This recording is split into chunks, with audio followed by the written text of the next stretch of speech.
आणि यानंतर थेट जाऊयात मंत्री चंद्रशेखर बावनकुळे सध्या बोलतात। 100% 51% मतं घेऊन जिंकू। गडचिरोलीमध्ये एका 9 महिन्याची गर्भवती मातेचा मृत्यू झाला। 6 किलोमीटर तिला प्रसूतीसाठी जाण्यासाठी पायी चालावं लागलं। बाळही दगावला आणि माता मृत्यूही झालेला आहे। दुर्दैवी घटना आहे। दुर्दैवी घटना आहे।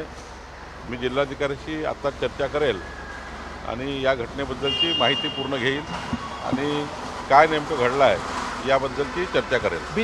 सर हे सांगा, बिनविरोध जे लोक निवडून आलेले आहेत त्या संदर्भामध्ये निवडणूक आयोग चौकशी करणार आहे। या लोकांवरती किंवा तिच्या अधिकाऱ्यांवरती काही प्रेशर होतं का आणि कोणाला मागे घ्यायला लावलं का या संदर्भात चौकशी होणार? बिनविरोध आलेले आहे, खुशाल चौकशी केली पाहिजे। आमची मागणी आहे की याबद्दल चौकशी केली पाहिजे। मला 100% माहिती आहे जे काही अनौपचारिक आमचे उमेदवार निवडून आलेले आहेत, जवळपास 45 उमेदवार निवडून आले आहेत। एकनाथजीचे आले आहेत, राष्ट्रवादीचे आहेत, पक्ष वगैरे आहेत। हे सर्व तिथल्या स्थानिक विषयामध्ये त्या ठिकाणी इतर उमेदवारांनी त्यांना समर्थन दिलं आणि मॅक्झिमम महायुतीचे काय आले तर जनतेला किंवा जे आमच्या विरुद्ध उभे राहिले त्यांना कळलं आहे की महायुतीचा उमेदवार निवडून आला तर विकासाचं राजकारण होईल।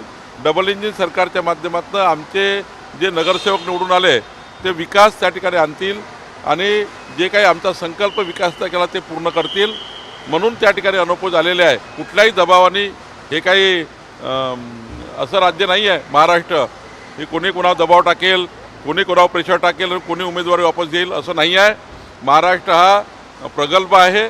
महाराष्ट्रातली जनता ही त्या ठिकाणी सुशिक्षित आहे आणि जे काही उमेदवार वापस घेतात, जे काही अर्ज वापस घेतो तो अर्ज तिथल्या विकासाच्या विषयावर प्राधान्य देऊन मला वाटतं तिथे अनौपचारिक झालेले आहेत आणि मला वाटतं एक चांगल्या पद्धतीने तिथे निवडणूक झाली आणि अनौपचारिक होण्याचा हा जो त्या ठिकाणी पायंडा आहे हा राज्याच्या दृष्टीने चांगला आहे। असाच पायंडा राज्यामध्ये असला पाहिजे।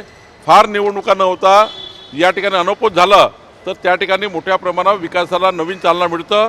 सर्व पक्षाचे लोक एकत्र येऊन त्या ठिकाणी विकासाचं साध्य या ठिकाणी करतात। त्यामुळे मला वाटतं अनौपचारिक झालेले जे उमेदवार आहे त्यांना शुभेच्छा देताना त्यांनी आत्ता ज्या उमेदवारांनी त्यांना मदत केली आहे त्या सर्वांना सोबत घेऊन तिथे विकासाचं राजकारण करावं। प्रचाराचा वेगळा पॅटर्न असणार आहे, यावेळेस मुलाखती असणार आहे, मुख्यमंत्र्यांच्या रोड शो आहे, वेगळ्या पद्धतीने लोकांपर्यंत पोहोचण्याचा प्रयत्न असणार आहे। हा सर्वच प्रकारचे मुख्यमंत्री मोदी यांनी सर्वच प्रकारच्या वेगवेगळे जे प्रचार प्रसाराचे व्यवस्था आहेत त्या त्यांनी तशा घेतलेल्या आहे। प्रचारामध्ये ते रोड शो करणार आहेत, सभा घेणार आहेत, काही मीडियाच्या मुलाखती करणार आहेत। मला वाटतं की या पॅटर्नही अनेक लोकांपर्यंत आपण पोहोचू शकतो। मीडियाच्या माध्यमातून तर आपण लाखो लोकांपर्यंत रीच होऊ शकतो। रॅलीच्या माध्यमातून आपण त्या ठिकाणी हजारो लोकांना भेटू शकतो।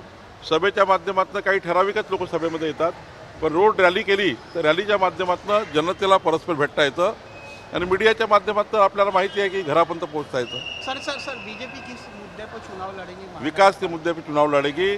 विकसित महाराष्ट्र का संकल्प देवेंद्र जी ने किया है, उस संकल्प पे चुनाव लड़ेगी और विकसित महाराष्ट्र के साथ महानगर पालिका और नागरिक क्षेत्र ये भी विकसित होने का एजेंडा हमारे देवेंद्र जी और हमारी मोदी जी की सरकार ने बनाया है।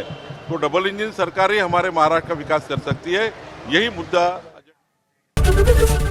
एबीपी माझा, उघडा डोळे बघा नीट।